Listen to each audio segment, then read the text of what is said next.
ওয়াইফাইয়ের password পরিবর্তন করার জন্য আমাদেরকে প্রথমে একটি ব্রাউজারে চলে যেতে হবে। তো আমি ক্রোম ব্রাউজারে চলে গেলাম। ক্রোম ব্রাউজারে গিয়ে আমরা এখানে টাইপ করব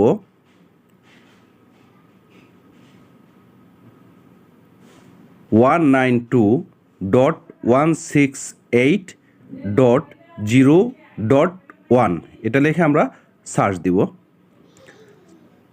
সার্চ দেওয়ার পর আমাদের সামনে এমন একটি ইন্টারফেস আসবে। আমার নেটটা একটু স্লো, সেজন্য সময় নিচ্ছে।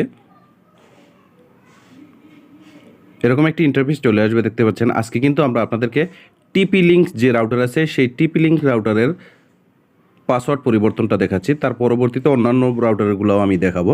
তো এখানে আপনারা দেখতে পাচ্ছেন যে একটা পাসওয়ার্ড আছে, এটা হচ্ছে অ্যাডমিন পাসওয়ার্ড।